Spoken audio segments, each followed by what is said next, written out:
Currently in the Indian aviation market, majority of aircrafts are by the manufacturer Airbus. We all love seeing the 320s and the Neos ruling the Indian skies. But you as a trainee commercial pilot would start your pilot training on a small single engine aircraft. Pilots all over the world has to start their training from these smaller aircrafts. So after that, do you think you will be allowed to transition to these big jets immediately? Well, the answer to that is a yes and a no. And for that, you would need to know about multi-engine rating. Stay tuned with me. This video is about this particular topic, and I'm sure a lot of your doubts and confusions will be answered.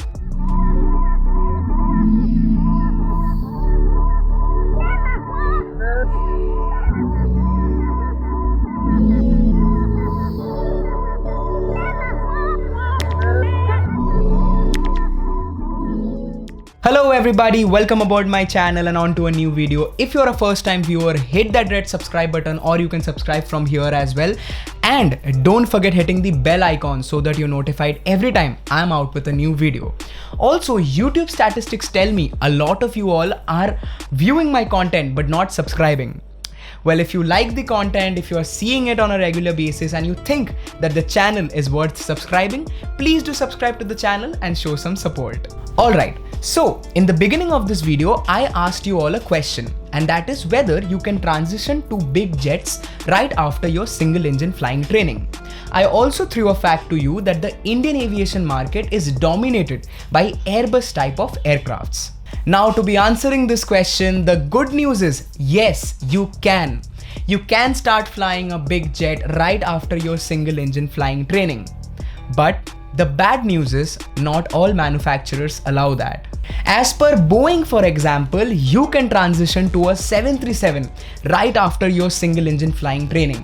Of course, after a proper type rating on the 737, but still, that's an amazing opportunity, right? But on the other hand, another leading aircraft manufacturer, Airbus, says that for a pilot to fly Airbus type of aircraft, he or she has to be multi-engine rated.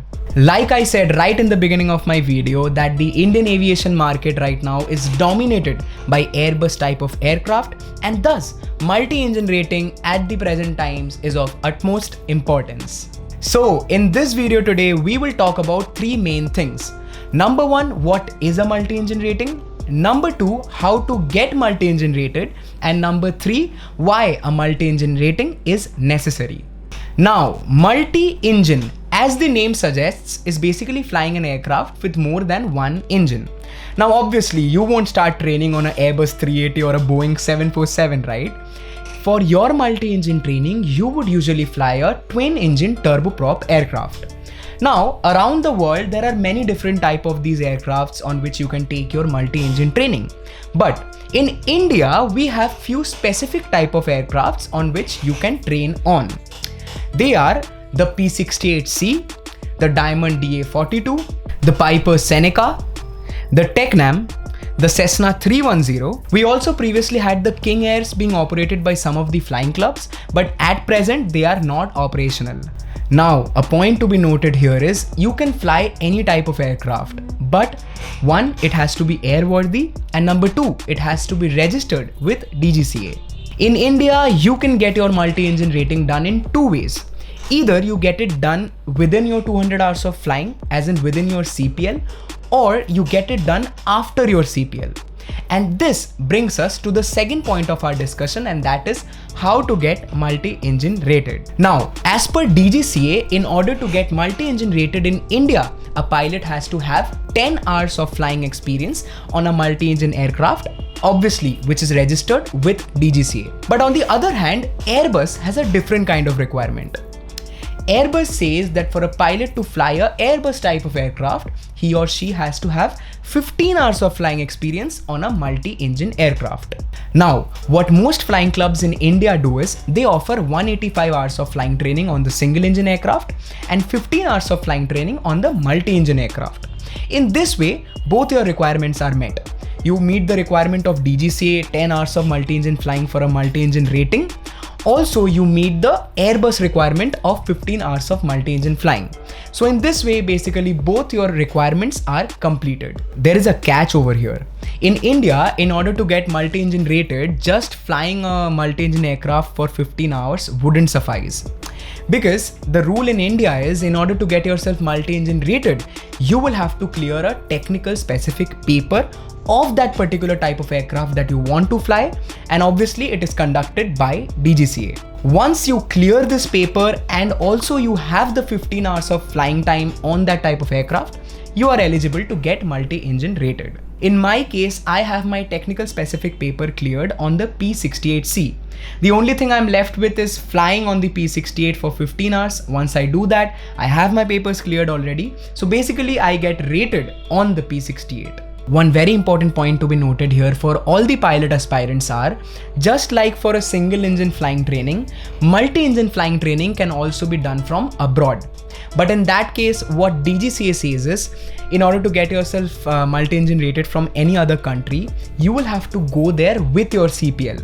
So basically you complete your entire CPL as in 200 hours of flying on a single engine type of aircraft from India, apply for your license, get your CPL, go abroad and then fly a multi-engine aircraft over there, which is recognized by DGCA, get that aircraft endorsed on your license, and then you come back to India. In this process, you don't have to give any technical specific paper, but once you come back to India, you will have to give your flying checks, as in the day check, night check and IR check you will have to give under a CFI, and then you can get released on that aircraft in India. Now, if you have watched a Tom Cruise movie and you want to fly a Piper Seneca all by yourself in the middle of nowhere, then let me burst your bubble and tell you that you can't fly solo on a multi-engine aircraft. It is always supposed to be a 2-crew operation. But among the 15 hours of flying training that you're doing, all your checks, as in like I already mentioned, the day check, night check and IR check will be taken as PIC, as in pilot in command hours. But it will be noted on your logbook as PIC under supervision. As per Indian aviation market, a multi-engine rating is of the utmost importance and is very necessary. But if you're a trainee who is just getting done with his or her CPL and is planning to go for a multi-engine training, considering the current scenario and how in the post-COVID times the market is functioning, I will advise you to think twice about it. Airlines are not coming out with vacancies and your multi-engine rating is recent for only 6 months. From the day of endorsement, if you don't fly a multi-engine kind of aircraft for 6 months, your recency on the aircraft will get lapsed and you will have to give all your checks on the aircraft again in order to get yourself recent. A multi-engine training in India is a matter of large investments where the flying hour charges can go from 35 to 45,000 per hour. Well, I think that was all the information about multi-engine flying training that I learned over the years in aviation, and I wanted to share it with all of you. For all the commercial pilot aspirants over there, I hope all this information helped you in planning your career. On that note, that was about it from my side in this particular video. If you liked the content, hit that like button and also let me know in the comment section whether you want to get multi-engine rated and what kind of aircraft you want to get multi-engine rated on. Let me know in the comment section. I would love to know. Until next time, in aviation, every achievement comes with a cost. So it's very, very important to plan your career and your financial capabilities accordingly. Bye-bye.